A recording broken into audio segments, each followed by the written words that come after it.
लेकर आए हैं। हम आपको दिखाने वाले हैं कि मनोज तिवारी की रथ यात्रा को किस तरह का रिस्पांस मिल रहा है, कैसे वोटर्स के बीच जाने से पहले उम्मीदवार राहु काल और प्रदोष का मुहूर्त भी देख रहे हैं, कैसे दिल्ली में पोस्टर को लेकर एक नई तरह की राजनीति शुरू हो चुकी है। और इन सब के अलावा हम आपको दिल्ली की जंगपुरा ले चलेंगे, जहां एमसीडी की 3 सीटें हैं।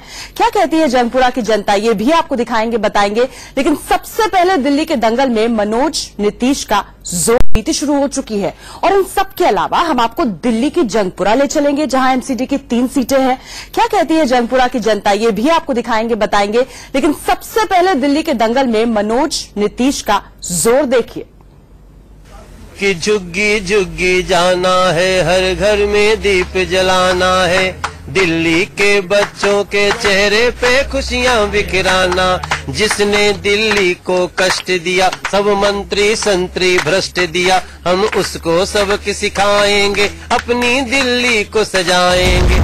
एमसीडी चुनाव में सिंबल मिलने के बाद राजनीतिक पार्टियों ने पूरी जोर लगा दी है। 3 तस्वीरें अपनी टीवी स्क्रीन पर देखिए। एक तरफ दिल्ली बीजेपी के प्रदेश अध्यक्ष मनोज तिवारी लोगों के बीच हैं। दूसरी तरफ बिहार के मुख्यमंत्री नीतीश कुमार ने भी दिल्ली में डेरा जमा रखा है। 111 जगहों से जेडीयू के उम्मीदवारों के पक्ष में वो वोट मांग रहे हैं। तीसरी तस्वीर दिल्ली के मुख्यमंत्री अरविंद केजरीवाल की है, जो लगातार चुनाव आयोग के पीछे पड़े हुए हैं। उसे धृतराष्ट्र तक कह डाला है। वो एमसीडी चुनाव में पेपर बैलेट से वोटिंग की मांग कर रहे हैं। अब बारी बारी से देखिए, दिल्ली में आम लोगों के बीच पहुंचा ये मनोज तिवारी का विकास रथ है। कैंपेन के लिए निकले इस वैन का नाम विजय विकास रथ इसलिए दिया गया है क्योंकि 10 साल से एमसीडी पर बीजेपी का कब्जा है। इसलिए मनोज तिवारी लोगों के बीच तीसरा मौका देने की गुजारिश कर रहे हैं। अपनी रथ यात्रा के जरिए तिवारी सबसे पहले दिल्ली के साउथ मोतीबाग इलाके में पहुंचे, यहाँ रोड शो किया, फिर आम लोगों से एमसीडी चुनाव में बीजेपी उम्मीदवारों के पक्ष में वोट देने की अपील की। इतनी धूप के बावजूद भी सड़कों पे लोग घंटों घंटों इंतजार कर रहे हैं।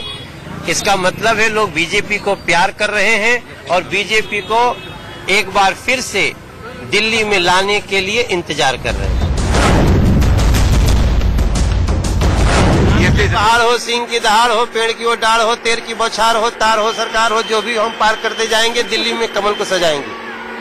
कितनी सीटों पे? 200 से ज्यादा आ रही है। 200, अब की बार 220 पार। मनोज तिवारी सिर्फ रोड शो ही नहीं कर रहे, वो झुग्गी झोपड़ियों में डोर टू डोर कैंपेन में भी जी जान से जुटे हैं। फिलहाल मोतीबाग में तिवारी की रथ यात्रा आगे बढ़ जाती है। अगले पड़ाव पर जमकर गाना बजाना होता है, फिर वोट की बात।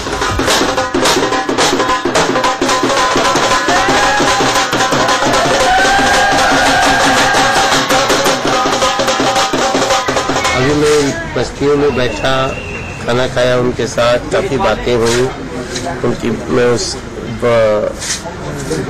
HIG लेबर कॉलोनी जुग्गी है, हम चुनाव के अलावे भी उनके बीच 14 घंटे में रहता हूँ। 14 घंटा कौन, किस पार्टी का नेता 14 घंटा एक जुग्गी में रहा हो, तो ये वो कोई कह ही नहीं सकता कि जो भारतीय जनता पार्टी का अध्यक्ष नरेंद्र मोदी जी की प्रेरणा से मुझे ये शक्ति आई है। कभी 14 घंटा रह के देखिए उन बस्तियों में रहना कितना मुश्किल काम है। दिल्ली में एमसीडी के लिए मनोज तिवारी ने अपनी तरफ से पूरी ताकत लगा रखी है और उनकी मेहनत का नतीजा सड़क पर लोगों की भीड़ के तौर पर दिख रहा है। रथ यात्रा के दौरान पेड़ की टहनियों, बिजली के लटके तार के अड़चनों पर तिवारी ने केजरीवाल पर ताने भी कसे। और दिल्ली में तो अड़चने हैं, कुछ अड़चने दिल्ली की गति पे बैठी हुई हैं। सारे इन अड़चनों को दूर करने के लिए योग्य पार्टी की जरूरत है। अगर सड़क चलने लायक न हो, मात्र 15 फीट की गाड़ी का, तो मैं समझता हूं ऐसी सरकार को दिल्ली के गद्दी पे बैठने का अधिकार नहीं, उसको उखाड़ फेंकिए।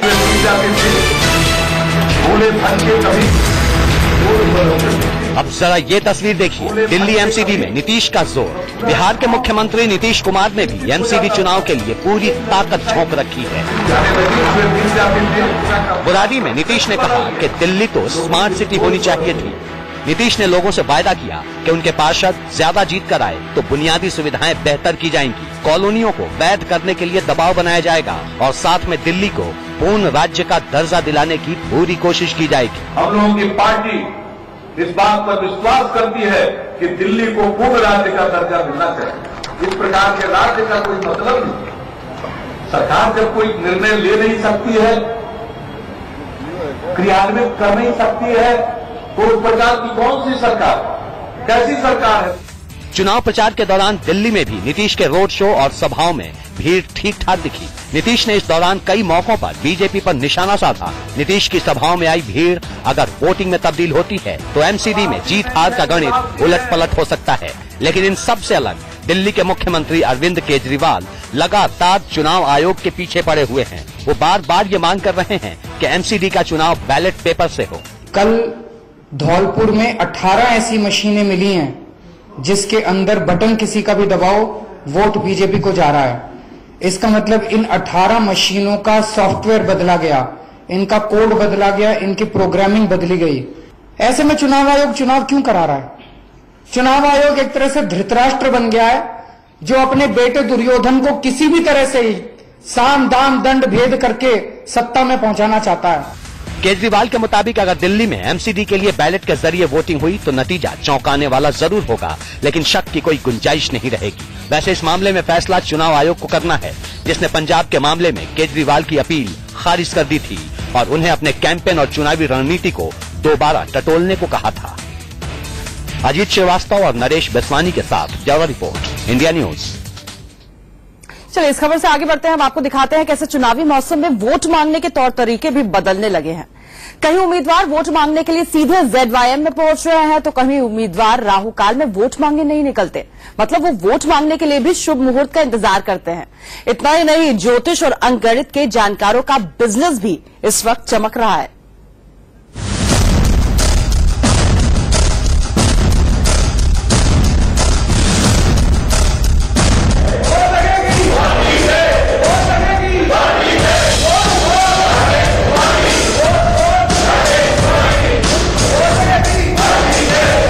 दिल्ली की नजफगढ़ विधानसभा के गोपाल नगर वार्ड में ये है निर्दलीय उम्मीदवार राजेश कुमारी।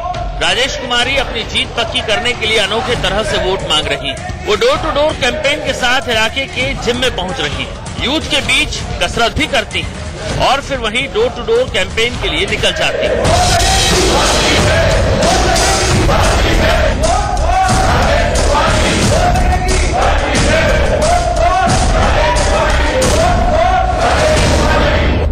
का चुनाव उसमें आएंगे तो वह स्वास्थ्य जो हमारा मेन, जो स्वास्थ्य के प्रति हमारा मेन वो रहेगा मोटो, क्योंकि स्वास्थ्य के बिना वो कुछ भी नहीं है। मेरी आप सबसे यही अपील है कि इस बार राजेश कुमारी जी को भी हम सबने मिलकर मौका देना चाहिए और हमेशा लोगों की सहायता करने में अपना भाव रखते हैं। निर्दलीय उम्मीदवार का वोट मांगने का ये फंडा लोगों को कितना भा रहा है, जरा वो सुनिए। सबके साथ एक साथ एक्सरसाइज करना, उनके साथ वोट की अपील करना और एक दिन की शुरुआत भी बहुत अच्छी होती है। बहुत अच्छा लगता है सुबह सुबह आके हमारे साथ एक्सरसाइज करते हैं, जिम करते हैं, उसके साथ साथ वो हमसे एक तर्क भी रखते हैं, वितर्क भी रखते हैं कि क्या करना चाहिए हमें। वो वोट की बात बाद में करते हैं, पहले ये सोचते हैं कि इस इलाके को कैसे बढ़ाया जाए।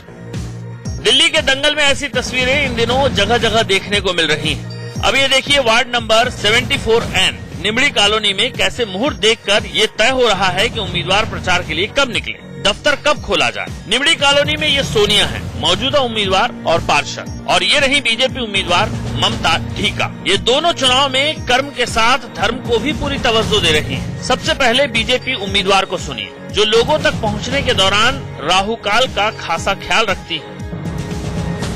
हमारे जो भी हमारे ट्रेडिशन है वो खामेखा नहीं बनाए गए हैं और ग्रहों का हमारे जीवन पर बहुत प्रभाव पड़ता है। और बिल्कुल जब मैं भी अपना नॉमिनेशन भरने गई, अपने कार्यालय का मैंने जब उद्घाटन किया तो राहु काल का हमने ध्यान रखा और भी जो हमारे पंडित जी द्वारा हिदायतें दी गई उनका ख्याल रखा गया हमारे द्वारा। पुजारी और ज्योतिषाचार्य तो इसे और बेहतरीन तरीके से समझाते हैं। इन्होंने प्रचार और दफ्तर में उम्मीदवार के समय को मुहूर्त के मुताबिक बांट रखा है। नित्य का रोज का राहु काल का समय 1.5 घंटे का बताया गया है। जैसे आज 4 बजे से 6:30 बजे तक का समय, ये निषिद्ध काल बताया गया है। राहु काल के समय में कोई भी शुभ काम करने से हम लोग ऐसा मानते हैं कि उसमें सफलता नहीं मिलेगी। ये हमारे आचार्यों की ऐसी आज्ञा है। ऐसा नहीं कि कांग्रेस की उम्मीदवार सोनिया इन बातों में विश्वास नहीं करती, वो भी मुहूर्त को लेकर बेहद संजीदा है। एमसीडी के लिए वोटिंग की तारीख जैसे जैसे नजदीक आ रही है, प्रचार का तरीका और मुहूर्त सबका ख्याल रखा जाने लगा है। जगह जगह उम्मीदवार ज्योतिषाचार्यों की मदद अपनी जीत सुनिश्चित करने के लिए ले रहे हैं। चरण सिंह सहरावत के साथ विनोद लांबा, इंडिया न्यूज, दिल्ली। दिल्ली में एमसीडी चुनाव में केजरीवाल पर तंज कसते हुए बीजेपी ने केजरीवाल के बड़े बड़े पोस्टर लगाए हैं, जिसमें केजरीवाल पर समोसा घोटाले का इल्जाम लगाया है। इंडिया न्यूज संवाददाता प्रफुल्ल श्रीवास्तव ने इस बारे में तेजिंदर पाल बग्गा से खास बातचीत की। आपको दिखाते हैं ये रिपोर्ट। दिल्ली में नगर निगम चुनावों के लिए प्रचार शुरू हो चुका है और पोस्टर बैनर नजर आने लगे हैं। ऐसे में पोस्टर वॉर भी देखने को मिल रही है। इस समय हम दिल्ली बीजेपी के मुख्यालय 14 पंडित पंत मार्ग पर हैं, जहां पर एक पोस्टर लगाया गया है जिसमें दीवार फिल्म का मशहूर डायलॉग, मेरे पास बंगला है, गाड़ी है, दौलत है, तुम्हारे पास क्या है, और इसका जवाब यहाँ पर एक कार्टून के जरिए दिया गया है कि मेरे पास 1 करोड़ के समोसे हैं। और ये केजरीवाल पर तंज कसते हुए पोस्टर लगाया गया है दिल्ली बीजेपी के मुख्यालय के बाहर, और इससे लगाया है तेजिंदर पाल सिंह बग्गा ने, जो कि प्रवक्ता हैं और हमारे साथ मौजूद है। ये पोस्टर वॉर क्यों शुरू कर दिया आपने? देखिए, जिस प्रकार अरविंद केजरीवाल जी जब सत्ता में आए थे, आपको ध्यान होगा कि वो हर भाषण में कहते थे, देखो जी मैं तो आम आदमी हूँ जी, मेरी तो कोई औकात नहीं है जी। वो कहते थे मैं तो 5 रुपए का पेन नहीं खरीद सकता। तो प्रश्न ये है कि जो केजरीवाल जी ये कहते थे कि मैं 5 रुपए का पेन नहीं खरीद सकता, जब सत्ता में आते हैं दिल्ली के टैक्स जो पेयर है उसके पैसे से 1 करोड़ रुपए के समोसे खा जाते हैं। मैं पूछना चाहता हूँ, अरविंद केजरीवाल जी कितने समोसे डेली खाते थे, जो 18 महीनों के अंदर, जो आरटीआई की रिपोर्ट है कि 1 करोड़ के समोसे खा लिए? तो निश्चित रूप से ये कोई घोटाला है जो सामने आना चाहिए, और अगर खाए हैं तो बताएं। तो आप कह रहे हैं समोसा घोटाला हुआ है? निश्चित रूप से समोसा घोटाला है। 1 करोड़ रुपए के समोसे कौन खा सकता है? तो फिलहाल पोस्टर वॉर शुरू हो चुका है और शुरुआत इस पोस्टर से हुई है, जहां पर अरविंद केजरीवाल के सरकार के दौरान एक आरटीआई डाली गई और ये पता चला है कि 18 महीनों में 1 करोड़ रुपए के समोसे जो है खाए गए हैं, और इसी को लेकर तंज कसते हुए पोस्टर लगाया गया है और एक तरह से पोस्टर वॉर की शुरुआत हो गई है बीजेपी की तरफ से। कैमरामैन सुंदर सिंह के साथ प्रफुल्ल श्रीवास्तव, इंडिया न्यूज।